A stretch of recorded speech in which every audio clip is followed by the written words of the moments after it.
Salam Bapak Ibu yang saya kasih dalam Tuhan kita Yesus Kristus.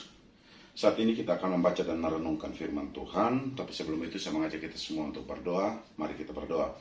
Bapa dalam surga, kami sungguh sangat bersyukur dalam segala hal. Sebab Engkau adalah Allah, Tuhan dan pemilik dari hidup kami. Kami bersyukur kalau sampai saat ini tangan Tuhan yang penuh kuasa dan perkasa itu masih terus bersama dengan kami dalam hidup kami. Dan saat ini kami hendak membaca dan merenungkan kebenaran firman-Mu. Kami berdoa dalam nama Yesus, Allah Roh Kudus sebagai pemilik firman ini akan mengartikan lebih dalam sehingga kami dapat menjadikan firman-Mu sebagai suluh yang menerangi perjalanan kehidupan kami. Kami siap untuk bersama-sama belajar firman-Mu. Dalam nama Yesus kami berdoa. Haleluya. Amin. Bapak Ibu yang saya kasih dalam Tuhan kita Yesus Kristus, ini merupakan minggu kedua tahun 2023.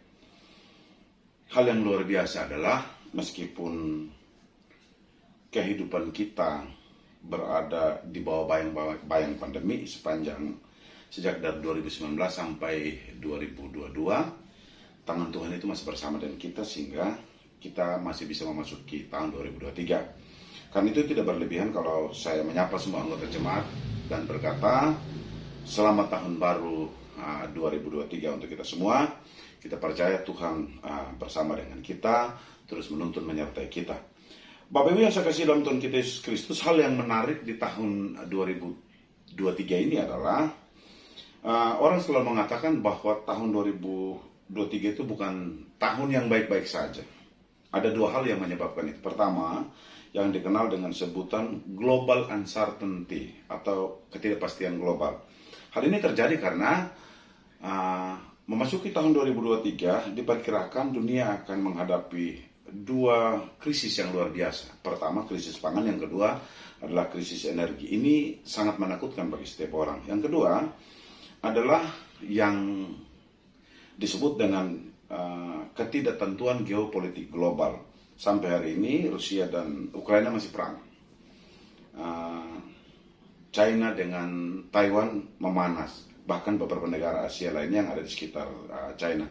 Artinya bahwa hidup yang kita hidupi di tahun 2023 yang akan kita jalani ke depan bukanlah tahun yang gampang. Tapi ada satu pesan firman Tuhan yang luar biasa untuk kita yang terambil dalam Roma pasal yang ke-8 ayat yang ke-28. Sekali lagi Roma pasal 8 ayat yang ke-28, demikian firman Tuhan. Kita tahu sekarang bahwa Allah turut bekerja dalam segala sesuatu untuk mendatangkan kebaikan bagi mereka yang mengasihi Dia, yaitu bagi mereka yang terpanggil sesuai dengan rencana Allah. Sekali lagi Roma 8 ayat 28, demikian firman Tuhan. Kita tahu sekarang bahwa Allah turut bekerja dalam segala sesuatu untuk mendatangkan kebaikan. Menjadi catatan kita adalah mendatangkan kebaikan bagi siapa? Bagi mereka yang mengasihi Dia, yaitu bagi mereka yang terpanggil sesuai dengan rencana Allah. Bapak Ibu yang saya kasih dalam Tuhan kita Yesus Kristus, berbicara tentang kehidupan manusia selalu punya dua sisi. Ada sisi senang, ada sisi duka, ada sisi bahagia, ada sisi menderita, ada sakit, ada sehat, dan lain sebagainya. Artinya bahwa Tuhan menawarkan hidup yang kita hidup itu bukan hidup yang flat, bukan hidup yang biasa-biasa saja. Hidup yang memiliki kemultidimensian yang luar biasa. Dan ketika kita berbicara tentang tahun 2023, dari dua kisah yang saya sebutkan di dalam pengantar khotbah saya, menandakan bahwa tahun 2023 bukan saja tahun yang baik-baik. Bukan saja perjalanan kehidupan kita tidak sedang akan baik-baik.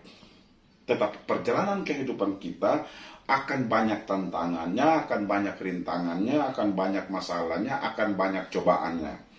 Tetapi ada satu hal yang luar biasa dari berita firman Tuhan yang disampaikan untuk kita. Kalimatnya berbunyi begini, Allah turut bekerja dalam segala hal, dalam segala sesuatu untuk mendatangkan kebaikan. Artinya bahwa ketika Tuhan menempatkan kita dalam situasi apapun, dalam keadaan apapun yang engkau alami, satu hal yang harus kita yakini, satu hal yang harus kita imani, satu hal yang kita percaya, bahwa engkau tidak sendiri. Bapak, Ibu, dan saya tidak sendiri. Kita orang percaya tidak sendiri. Karena Allah hadir bersama dengan kita, bukan sekedar hadir saja, Allah turut bekerja bersama-sama dengan kita, bukan sekedar bekerja, Allah turut untuk memberkati Bapak Ibu dan saya. Itu janji Tuhan.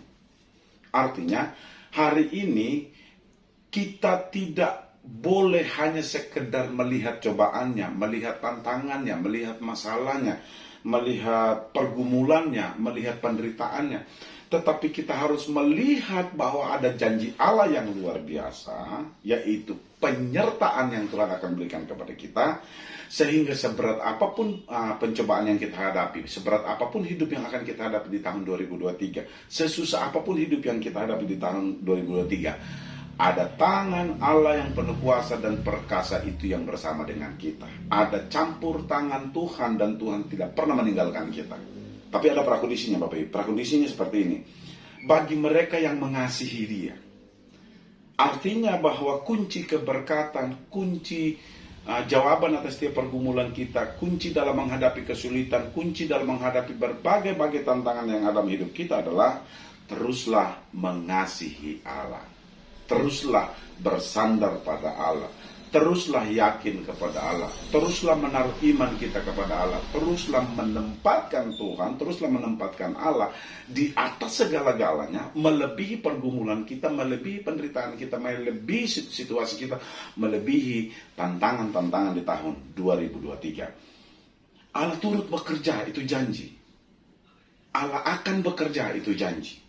Tetapi kalau Bapak Ibu dan saya mau Allah bekerja dalam hidup kita, kuncinya adalah kita harus mengasihi Dia.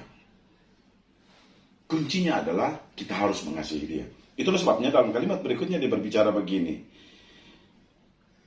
Yaitu bagi mereka, perhatikan kalimat berikutnya seperti ini, yang terpanggil sesuai dengan rencana Allah. Kita menyebut diri kita Kristen, kita menyebut diri kita orang percaya, kita menyebut diri kita pengikut Kristus, kita menyebut diri kita sebagai anak-anak Allah. Kita menyebut diri kita bahwa kita adalah pengikut Kristus. Perlu yang harus kita perhatikan di sini adalah, kalau kita menyebut diri kita sebagai pengikut Kristus, anak-anak Allah, kalau kita menyebut diri kita, kita percaya Yesus ada dalam hidup kita, jangan lupa, kita butuh masuk dalam rencananya. Kembali lagi, untuk masuk dalam rencananya, hanya bisa terjadi jika kita mengasihi Dia, jika kita mengasihi Allah. Hari ini saya mau katakan kepada Bapak Ibu dan saya, tahun 2023 punya tantangan, tahun 2023 punya cobaan, tahun 2023 punya masalahnya sendiri. Tetapi hari ini saya mau katakan kepada kita, mari kita terus mengasihi Tuhan, menaruh pengharapan kita kepada Tuhan, percaya bahwa Allah turut bekerja dalam segala sesuatunya untuk mendatangkan kebaikan bagi Bapak Ibu dan saya yang mengasihi Dia, yang percaya terhadap Tuhan. Amin. Untuk firman Tuhan, kita berdoa. Bapa dalam surga, hamba telah selesai memperkatakan kebenaran-Mu. Kami berdoa di dalam nama Yesus. Allah Roh Kudus sebagai pemilik firman ini akan mengartikan lebih dalam lagi dalam hidup kami, supaya kami dapat memahami firman-Mu, supaya kami dapat memahami dan bertumbuh di dalam firman-Mu. Kami hidup di dalam firman-Mu, dewasa di dalam firman-Mu, berpegang di dalam firman-Mu, dan menjadikan firman-Mu sebagai kekuatan bagi kami untuk melampaui setiap tantangan, setiap cobaan, setiap persoalan yang akan kami hadapi di tahun 2023. Kami percaya tangan Tuhan yang penuh kuasa dan perkasa selalu bersama dengan kami.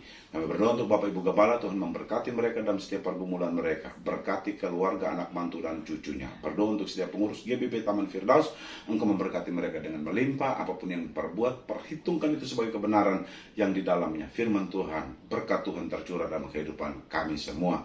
Berdoa untuk setiap anggota jemaat kami serahkan mereka yang sakit disembuhkan dalam nama Yesus, yang kekurangan cukupkan dalam nama Yesus, yang susah dan berduka cita dihiburkan dalam nama Yesus. Kami percayakan kehidupan kami ke dalam tangan-Mu. Kami akan menjalani tahun 2023 dengan kemenangan-kemenangan yang Allah telah sediakan dalam hidup kami. Amin. Untuk firman Tuhan, terpuji nama-Mu selama-lamanya, dalam nama Yesus kami berdoa. Haleluya. Amin.